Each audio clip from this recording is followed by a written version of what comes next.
Welcome to another episode of Estate Planning Nightmares and How to Avoid Them.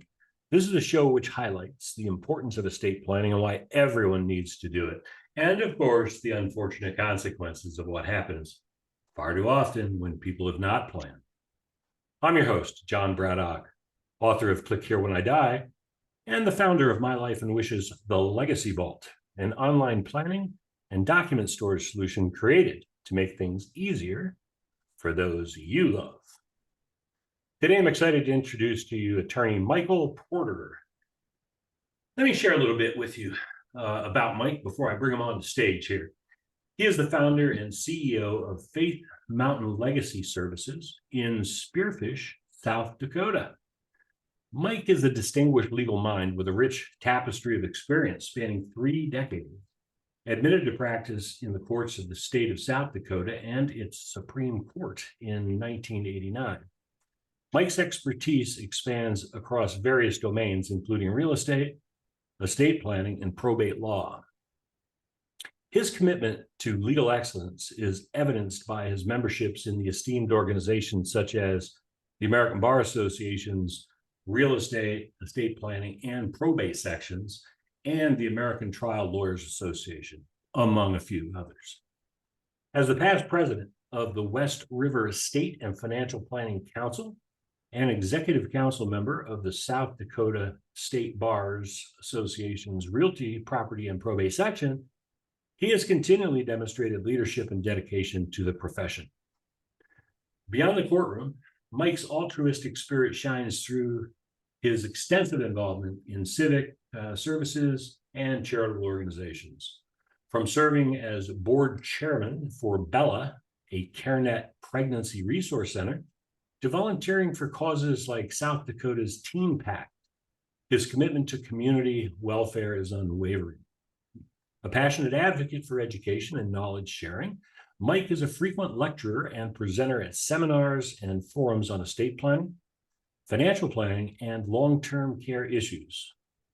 His dedication to staying abreast of legal developments and sharing his insights underscores his commitment to empowering others with his valuable information. Despite his professional achievements, Mike remains grounded in family and nature, residing in the picturesque Black Hills of South Dakota with his beloved wife of 34 years. Together, they cherish their moments with their 4 children, daughter-in-law, and new grandson, embracing the beauty of outdoor adventures like gardening, camping, and skiing. So it's an honor to have Mike join us today, where I'm sure his wealth of experience and compassionate perspective promises to enlighten and inspire us all. Welcome, Mike. Thank you, John. Great to be here, and you're making me blush, my friend. Well, you know, I try to do a little research so I know who we're chatting with, even though you and I have gotten to know each other for a bit now. So you bet. So hey, spring is upon us. How are things up in South Dakota? Right on. Beautiful today. We picked up 4 or 5 inches of snow about 2 days ago. 60 degrees today, and the snow is all but gone. So typical March, spring, April weather for South Dakota. It's all good. You can get that snow, but the good news is it's going to be gone in a day or two, right? That's right, which means I don't have to shovel it. Well, you know, since you got that new grandson, just a few years from now, he'll be able to help you. I'm already thinking down that road. Yeah. I got plans for him. Yeah, terrific. Hey, as I always like to get started, Mike, as you know, I love to talk about passion, you know, the why behind people do what they do, why they get up, you know, in the morning. Can you elaborate a little bit for us and our audience as to, you know, why estate planning and why it's important to you to help people plan and create their legacy? Yeah, you bet. You know, and Heidi hit on this, and I think David did as well. It's the proactive part of the practice of law that I much more appreciate than all the reactive stuff.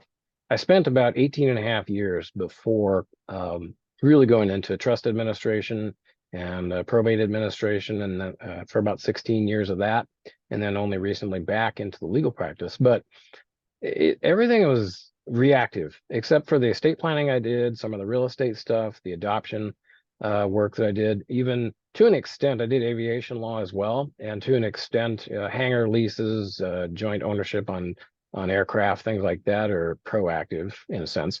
But the FAA issues that pilots would get crosswise with, that's all reactive, and it's just being on the front end, and particularly with estate planning, is just so rewarding.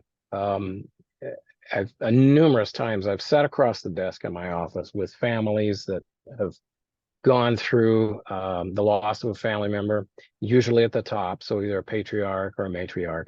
And about 20 minutes into the conversation, when you're sliding that box of tissues across the desk to somebody who's just melting down, going, why didn't dad do this? Why didn't they finish this? Why didn't they follow through with this? Why didn't they execute their plan? They talked about it, they just didn't get it done.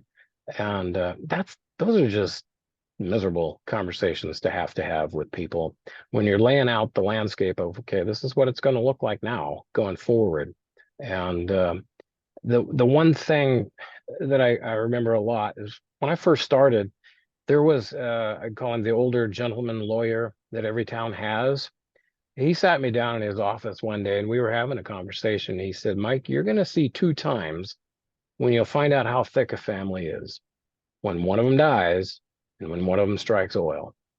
And boy, I'm telling you what, that no truer words have ever been spoken. I'm telling you, I've seen it time and time and time again in families that I never thought I'd see that happen in. And sure enough, it did. And honestly, the only reason that happens is poor planning. I mean, there's no other way to cut it. So Absolutely.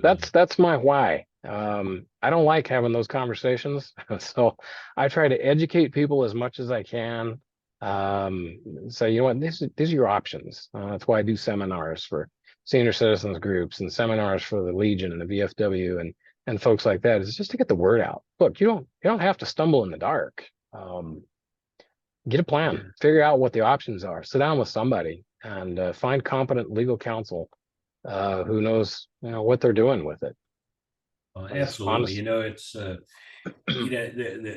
passion, as you mentioned, Heidi and David, and some of our others who have been on the show. Everyone shares that common thread. And the thing is, the work that you do, the work that we do with our legacy book, it is designed to make things easier for those you love. Right. Yep. And that's the key. And so when I talk to people all the time, they're like, yeah, I know I need to get it done or finish it up, and I haven't done it, and that kind of stuff. And kind of my smart ass response always is, hey, don't you don't want to rush into getting that done. I mean, right. But if you want some motivation, just think about what you want the experience to be like for your family. Exactly. That's it. Exactly. Pretty easy. Well, that's awesome, and I just love it. So again, we call the show Estate Planning Nightmares, and why did I name it that? Well, I've learned through all my years, and you and I come from the same page. We've got a lot of them, years. The best way to get people to think about things is through stories, right? And it's the stories, that are there that aren't necessarily designed to scare them, but to get them to understand the realities, of things that may happen because they've happened to other people who haven't planned. And so, Mike, through your years of experience in helping people, I know you've seen a lot of the good, the bad, and the ugly, right? And so as we were talking earlier before we went live, can you share a story or two that may be helpful? You bet. Great. Absolutely. And I think I'll start out with a success story just to kind of throw that out there as an encourager for the rest of the folks that are watching. But and then I'll hit you with a nightmare that you and I have talked about, which it turned out okay ultimately, but it took a lot of money and a couple of years to get there, and it worked, but it wasn't certainly not due to any planning on the part of the decedent, unfortunately. So success story, I had a few years back, I was a trust officer for a local bank, and a gentleman called and made an appointment. He says, I'm working on an estate plan with one of your local council here in the area, and I'd like to come in and talk to you about it. And I'm shopping for somebody to step in as successor trustee when I pass away. So, okay, come on in. So we sat down and visited. He appreciated, where we were coming from and my philosophies on administration and so on and so forth. I took a look at his documents. Everything looked to be what I would expect in terms of providing good direction for the trustee and clear instructions, that sort of thing. So he decided to go back to his lawyer, had us put in to administer his estate. Now, he had been telling me, I just don't, he was 71, 72 years old, so not up there, but he had significant cardiac issues. And he said, I'm going on a cruise up to Alaska. And he says, I really have a feeling this is going to be the last cruise. I said, oh, well, I'm sorry you feel that way. I hope you're wrong. As it turned out, it was. He went on his cruise, and when he got to, I think it was Ketchikan, he ended up getting life flighted off the ship and from Ketchikan Hospital to a hospital down in Washington, Bellingham, I believe. And then I had the last conversation I had with him was from his hospital bed in the hospital in Bellingham. But he told me when he was sitting in my office, he said, I'm going to tell you everything I've got. I'm going to tell you everywhere you need to look to find all my stuff. We all got stuff. He was fairly good at it, frankly. He was, I would say, a minimalist. That was a really good term. He lived in a really nice little motorhome. He parked it with some friends here in the Black Hills during the summer months, and in the winter months, he was either in Arizona or Las Vegas. And everything he owned was pretty much in that little RV. So he told me exactly where to find his binder. And I love it when people say that, because it makes it so much easier than searching through room after room and stacks of paper. And you know the schmear. And that's why you guys do what you do, which is an outstanding service, by the way. Well, I'm looking forward to referring clients your direction, John, for that very reason. This fella had put together a binder. He said, in that binder, you're going to find everything you need. All of my accounts are online. All my bank accounts, investment accounts, they're all online. All of the passwords and login information for all of them are within that binder. Copies of my trust, pour over will, durable powers of attorney, all the good stuff that everybody should have, all in that same binder. Keys to safe deposit boxes, the whole 9 yards, it was all in there. And so after he passed away, I tracked down the RV. We entered that under dual control, of course, and collected all that stuff. I don't know if you're familiar with the series, TV series Monk. Oh, about an absolutely. obsessive compulsive detective. This guy was the walking, talking, breathing version of Adrian Monk. I stepped into his RV, absolutely spotless. Opened his closet. He told me the binder would be on the top shelf above the shirts. So I opened the closet. There's like 8 shirts, all blue Oxford button-down shirts, ironed and hung up. 3 pairs of shoes that were all identical underneath, perfectly polished and lined up. And the binder was right on the top shelf, exactly where he said it would be. So we were able to handle, he thankfully didn't have any real estate in any other states, no real estate at all, in fact. He had left specific directions on where to, he had a little Mercedes sports car that he distributed to some folks, and the RV had instructions for distributions for that. And also had a couple of safe deposit boxes, one in Las Vegas and I think one in either Scottsdale or Phoenix proper, and gave us instructions on those. And so we were able to access those. We found a fair amount of cash in his RV that he told me where to look for it. And he had a significant amount of cash in the safe deposit box in Las Vegas and also the one in Arizona.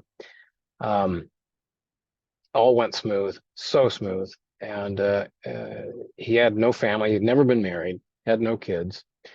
His folks were deceased. and he had left everything. And he had a pretty modest, sizable estate. It was 2 to 2.5 million.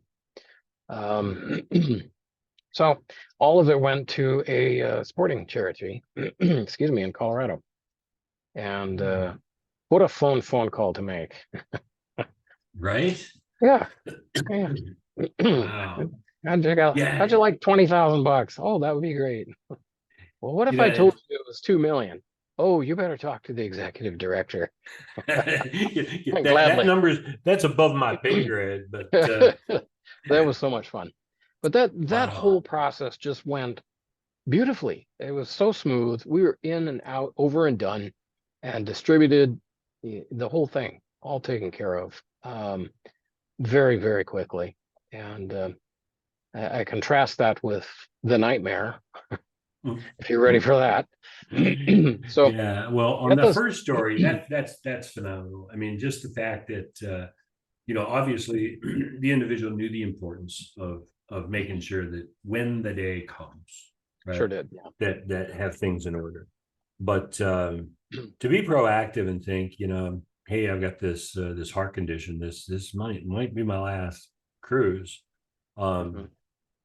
Um, Probably didn't think it would happen while he was on the cruise per se, but I don't think so. to have things go that smoothly and Yeah. and interesting for someone that age, living a minimalist lifestyle, right, in a trailer, and then in the summer up in the beautiful Black Hills, and wintertime down in Arizona or Nevada. Yeah. You think, yeah, he's in the trailer, he doesn't have much, right? Mm. But he had He a did. lot. And that's what I tell people. I mean, you might not think you have a lot, but Right. you got stuff. And whether you have an estate that's worth $20 million, or Mm. just by the time they sell your house and your assets and those things. I mean, heck, if any of our listeners in California and you're a homeowner, I mean, that's probably worth $2 million by itself, right? Easily. So Yep. so think about it Yeah. and get the planning done like this gentleman did, because Yeah. it can be smooth. So Honestly, now that's scare me, my friend. okay. So, same bank I was working for, we had a teller that was pretty well experienced, and she had known this gentleman from previous experience at another bank.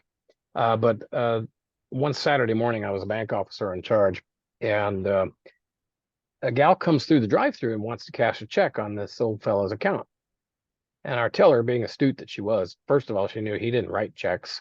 Something's up.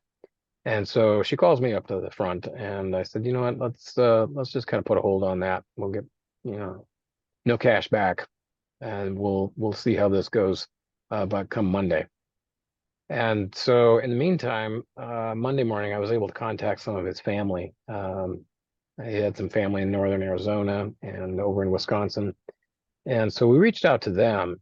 Come to find out, he was in the hospital here in Spearfish with pneumonia, not doing well at all. And the family had expressed concern to us about his housekeeper. And she was the one who was trying to pass the check for cash on his account at our bank, which we stopped, thankfully. Ultimately, family ended up hiring our trust department and engaging us to step in and seek appointment of conservatorship over him. And his sister was appointed guardian and appointed us through the court system here to step in as his conservator. Ultimately, he ended up not being able to go back home because of his health. He ended up in the hospital for a fair amount of time and was discharged to a local nursing home for a brief period. In the meantime, we have to go and secure his house, take care of the pets that he had in the house still, which we did. But as I stepped onto the back porch, it was actually a double wide mobile home in a little tiny town about 15 miles out of Spearfish. And I stepped onto the back porch it was a covered with a door, and I'm looking at the stacks of corporate, turned out to be corporate annual reports that he had stacked on his porch. And I started flipping through them, and no two of them were alike. So I thought, okay, either this guy has a strange, affinity for collecting corporate annual reports, or we got something going on here. As soon as I picked one of them up, started flipping through it, and dividend checks started falling out that were year and a half, 2, 3 years old, for fairly substantial sums. I said, okay, we need to get totes, some Rubbermaid totes, all this stuff we need to collect and take it back to the bank, because we're gonna have to go through all this. Then we got in the house, and he was a hoarder, and it was just, there were documents scattered everywhere, proxy votes, dividend checks. We found dividend checks that were, some of them were 4 years old, and it was a mess. It was an absolute mess. He had lived with his twin brother. Neither one of them had married. They both were brilliant in their day. They both graduated. One graduated from West Point, and our client graduated from the Naval Academy in Annapolis. It's not like they were no stranger to planning, certainly. And but in this event, planning didn't happen at all. He had lost his brother about 5 years before he ultimately passed away. We got involved about 2 years before he died. And thankfully, we were able to preserve his estate and what was left of it. Turns out, after researching and kind of backdooring into things, we requested transcripts of his tax returns and all, got copies of all the 1099s, everything like that had been sent to him. We were able to track down our operations crew, to their credit, spent countless hours going through his stuff, and we tracked down 550 separate investments, and the majority of them were in direct registration. They were not through brokerages. He had one internet-based platform that he had some investments on, and we were able to pull a few teeth and a few hair out of our head and finally got them to shake that loose and get us recognized with authority, which took some doing. But yeah, 550 separate investments, most of them domestic, but there were a handful that were in France, Australia, Foster's Lager, which was kind of cool, and Italy, actually. So he had investments all over the place. And, Let me we just concluded, jump in. Let me jump in for a minute. So here's this older guy, kind of a hoarder. You find all this stuff. Turns out he's got 550 investments across the globe, right? Were you able to find out from the brother or other family, how do you like invest in all these companies? I mean, the best they could come up with was that the boys' father had owned a chain of lighting stores in Wisconsin, up around Green Bay and around Wisconsin a little ways. And he had died when they were fairly young. I think they were like 17, somewhere in there. And when they turned 18, he and his brother inherited about $100,000 each.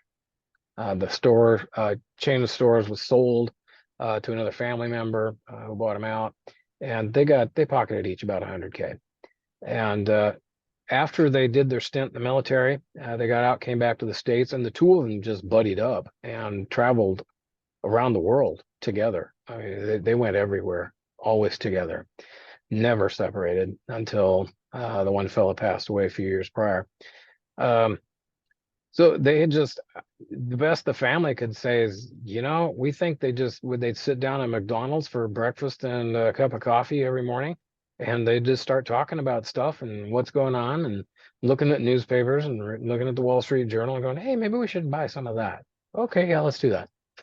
So they just accumulated and accumulated and accumulated to the point where after our fella passed away, once we got done looking through everything, he had roughly 4.8 million in assets. And at that time, was it 2009? I think he died in 2010.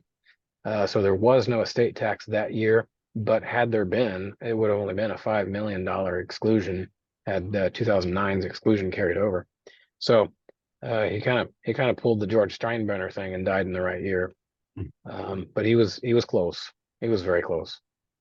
And any market swing, within a few days, market swing could have changed that number and pushed it right over the edge. So, and they had nothing. What could prevent a scenario of this case? I mean, so if they're just me and I've got all these investments and things, with things like investments, can those be handled through a trust? Is there payable on death or beneficiaries? Oh, absolutely. Various investments. Yeah. Oh, you bet. There's always options like joint tenancy, which I'm not a big fan of. There are better methods to do that. Payable on death would have been certainly helpful. Even if he had a couple of surviving siblings and he could have named them all, as POD. Trust absolutely would have assisted, would have avoided the necessity of an intestate probate, which is what we ended up having to go through. So we did the intestate probate, collected everything, paid the bills, which there weren't many, dealt with the real estate, got it sold and gone. His pickup, his trailer, his camper trailer that he still had, and liquidated all of the personal property stuff, farmed the pets out. The cat disappeared. We don't know where he went, but he had two huge dogs that had, by the time we got into the house, the place was a disaster. In fact, it was so bad. One of the legal counsel that we had involved with us, she was, I don't know, about 7 months pregnant at the time. She stepped on the back door and said, "I'm not going in there." So we went in with gloves and masks on and collected everything. I think we ended up with like 15 of those huge Rubbermaid totes of documents, just documents, and kept our back office crew pulling their hair out for quite a while. Yeah, but they did a great job. Had he just planned, if the two of them would have just, and it just baffles me with both of them having military experience, of anybody that would know how to plan an exit strategy. You'd think, okay, they would have had that figured out. Okay, we're not getting out of this alive. This is a terminal condition, 100%. We're all going to die. We got to do some planning. But no, that didn't happen. Not even powers of attorney, nothing. And at the point that they were, before the brother died, and I think even after our client passed, or up to that point, they hadn't had a whole lot of contact with family. They had a sister in Wisconsin and La Crosse. They had a brother in Mankato, near Mankato, Minnesota, and another sister down in Arizona. And so with contact with those three, we were kind of able to piece things together and sort of figure out, looking backwards, what had occurred. And the upshot of it is there was no exit strategy. There was no planning. And I would just encourage anybody, find competent legal counsel who's experienced with estate planning, or at least has enough of an interest in it to do it right. Honestly, lawyers are just like doctors. I mean, we have our niche, and you don't go to a cardiologist for a podiatry issue, and vice versa. So y'all do your homework and find somebody in the estate planning realm that can do a plan and then execute the plan. So, yeah, exactly. As I was saying, apologize, listeners, if you get tired of hearing it, but a little planning goes a long way. Yeah. It doesn't have to be expensive, and it will be far less expensive than what your family's going to go through, because absolutely, if you're intestate and have no plan, it is a probate case, and depending on the state you're in, I don't know how long it takes in South Dakota, but Laura, who was on our show a while back, who's in New York City, she said it takes 2 years to get on the docket. So if you've got a little something and think your money is going to pass to your kids or whomever quickly upon your passing, the only way that happens is if you have a proper estate plan in place, because otherwise Absolutely. they're going to sit around for a year, maybe longer, and say, geez, Dad, would have been that hard to just got a plan in place Yeah. for a Yeah. couple of grand, right? Yep.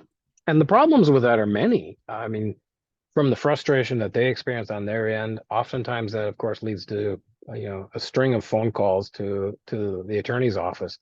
Why isn't this thing moving? What are you guys doing? What are you not doing? Why isn't this off a dead center? We've been doing this for a year. What's the holdup? And that's, they're not calling the court saying, how come this can't get done? They're calling the attorney and spending time and money. And like you've said, I don't know how many times, the $3,500 estate plan up front, it's either that or you can spend 35,000 on the other side of it to pick up the pieces and clean up the mess and get it where it needs to go. It's just really that simple, frankly. Yeah. What do you want the experience to be like for your family? That's it. Yeah. I don't like it when I'm sliding Kleenex or tissues across my desk for somebody who's having a meltdown because of something that really could have been avoided and should have been, and should have been much easier. Oh, it's sad. Oh, yeah. Yeah, I just love the stories, I mean, we've had so many and we keep getting more and they change. I'm still waiting to hear about the person who's in the estate planning world because their parents passed and didn't have their own estate plan. That's the story I'm waiting for, right? Yeah, so that's why I'm doing it. I mean, yeah. I talked to a lot of people who have dealt with losing family members who didn't have a plan, but not one that was actually an attorney, right? Oh man, it's funny. Hard lessons sometimes. Is there anything else as we kind of wind down on our time here that you'd like to share with our audience? Is there a question that I didn't ask that maybe you wish, man, I wish you asked me that? I guess I would just reiterate the point, especially to clients. Get it done. I met with some folks this morning. They're both in their mid to late 70s, early 80s.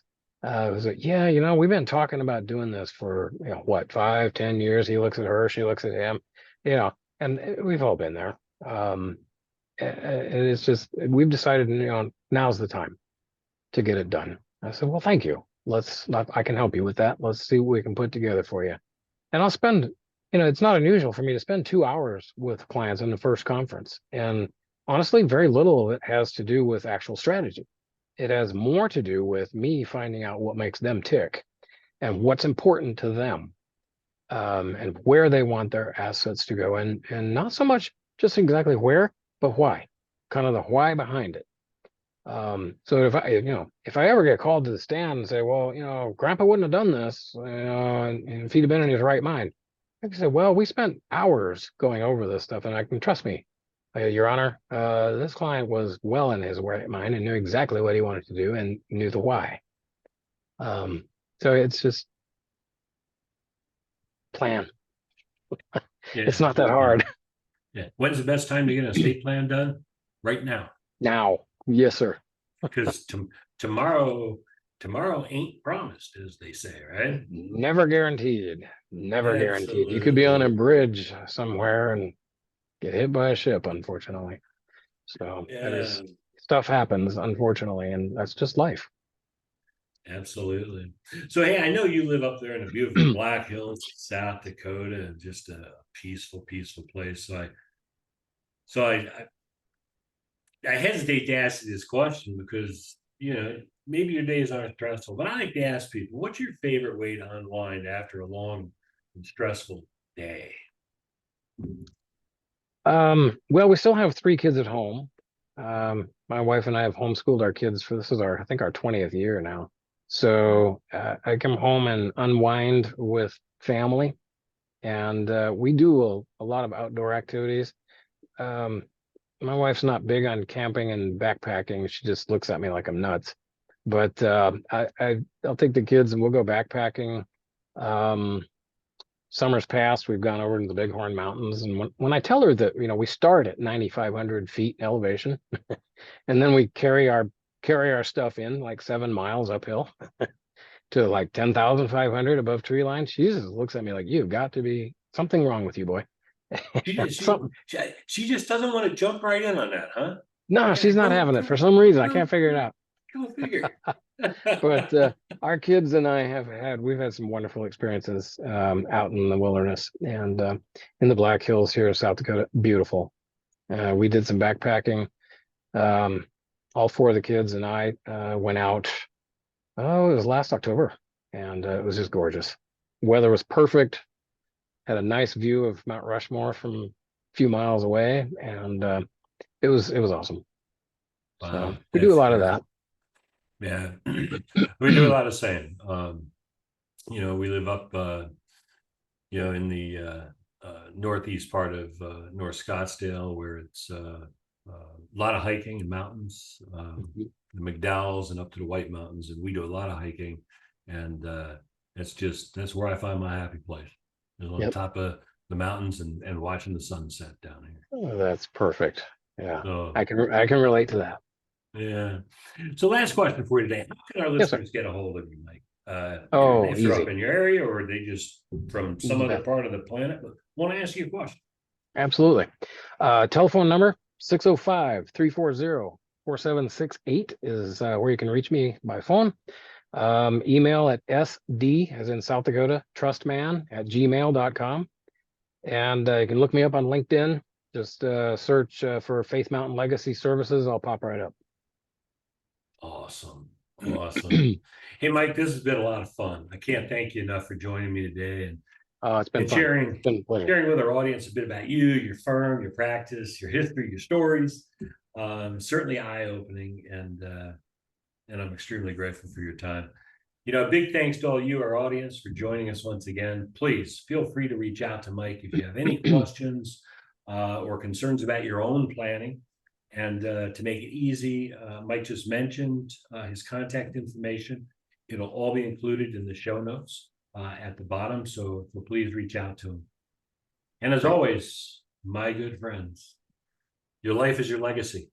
So plan ahead and make it a great day.